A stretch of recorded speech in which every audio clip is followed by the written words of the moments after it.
வணக்கம். நான் உங்கள் அட்வொகேட் சுந்தர். இப்போ என்னன்னு பார்த்தீங்கன்னா, ரீசெண்டாக திருப்பூரில் ரிதன்யா உங்களுக்கு கொலை வழக்கு தெரியும், தற்கொலை வழக்கு. இப்போ என்னன்னு பார்த்தீங்கன்னா, அதே மாதிரி இன்னொருத்தவங்க தற்கொலை பண்ணியிருக்காங்க. எதுக்குன்னு பார்த்தீங்கன்னா, 25,000 காசு, அப்புறம் 120 சவரன் நகை, இன்னோவா காரு, இதெல்லாம் வரதட்சணை கொடுத்து கல்யாணம் பண்ணி வச்சோம். அந்த பொண்ணு பேர்ல அவங்க அப்பாவுக்கு சொந்தமான இடத்த வித்திருக்கோம். அதோட பங்கு 50 லட்சம் வந்திருக்கு யாருக்கு, அவங்க அப்பாவுக்கு. அதை கேட்டு குடும்பம் பண்ணியிருக்காங்க அப்படின்னு சொல்லினால இந்த பொண்ணு சூசைட் பண்ணிக்கிறா சொல்றாங்க. இது என்னன்னா, இப்ப எதுக்கு இவ்வளோ, நான் என்ன சொல்றேன், பொண்ணோட அப்பாங்க இவ்வளோ நகை கொடுத்து எதுக்கு கல்யாணம் பண்றீங்க? அப்படி ஒன்றும் அழகிறது இல்லை, உலகத்திலே இல்லாதவன் இல்லை.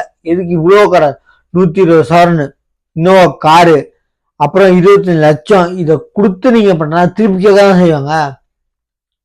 யாரா இருக்கட்டும், கொடுக்கும்போது கொஞ்சம் உங்க பொண்ணுக்கு என்ன வேணுமோ அதை மட்டும் கொடுங்க. அதுக்காக 120 பவுன் 25 லட்சம் கொடுத்தீங்கன்னா சம்பாதிக்கணும் தான் கஷ்டம் தெரியும். நீங்க கொடுத்தீங்கன்னா நீங்க தான் அவங்கள வளராம தடுக்கிறீங்க அர்த்தம். ஒரு பொண்ணோட வாழ்க்கையை நாசம் பண்றது அவங்க அப்பா தான் இந்த மாதிரி கொடுத்து. அதாவது பொண்ணு போய் நல்லா இருக்கும் அப்படின்னு சொல்லிட்டு நாசமாக்குறது நீங்க தான். கொடுங்க வேணான்னு சொல்ல, அதாவது உங்க பொண்ணுக்கு தேவையானது கொடுங்க. மாவரைக்கு கிரைண்டரு, வீட்டில் இருக்கிறதுக்கு பொருள், இந்த மாதிரி கொடுங்க. தவிர 107 பவுனு அவங்க போடுறது தாலி, இந்த மாதிரி கொடுங்க. நான் கொடுக்க வேணான்னு சொல்ல, வரதட்சணை கொடுக்குறது தப்பு, கேட்கறது தப்பு.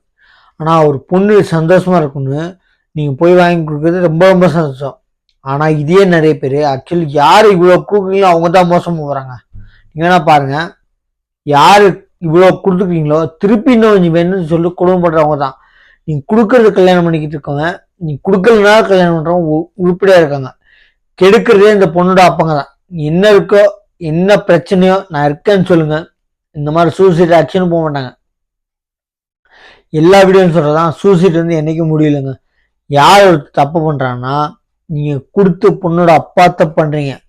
நீங்க கொடுத்து நீ கேளுப்பான்னு மறைமுகம் நீங்களே சொல்றீங்க. என்னன்னு பாத்தீங்கன்னா, இப்ப ஜாஸ்தி ஆகிப்போச்சு, திருப்பி வர ஆரம்பிக்குது. வரதட்சணை குடும்பம் கிட்டத்தட்ட ஒரு பல வருஷங்களா இல்லாம இருந்துச்சு. திருப்பி திருப்பி யார் அப்படின்னா எல்லாருமே கேட்கறது 100ல 2-3 பேர் கேட்கறாங்க. ஆக்சுவலி 140 பேர் 30 பேர் கேட்டு இருந்தாங்க. இப்ப 100க்கு 2 பேர் வந்திருக்காங்க. யாருன்னு பாத்தீங்கன்னா 100 பவுன் 120 பவுன் 20 லட்சம் 30 லட்சம் கொடுத்துருக்கவங்க திருப்பி வேணும்னு கேட்கறோம். ஏங்க அப்படி கொடுத்து எதுக்குங்க கல்யாணம் பண்ணும்? மாப்பிள்ளை நல்லா வச்சுக்கோனான்னு பாருங்க, அதை பாக்குறதே இல்லை. என்கிட்ட காசு இருக்கு, நான் கொடுக்குறேன், நீங்க வச்சுக்கோ அப்படின்னா அப்பா அவனுக்கு அந்த காசு மேலதான் ஆசை வரும், திருப்பி கேட்பான். அதனால ஒரு பொண்ணோட அப்பா தான் ஒரு பொண்ணோட வாழ்க்கையை கெடுக்குறீங்க. அதனால நம்ம சேனலை சப்ஸ்கிரைப் பண்ணி எக்கச்சக்கமான பேர் பாக்குறீங்க, தயவு செஞ்சு சப்ஸ்கிரைப் பண்ணி பாருங்க. தேங்க்யூ.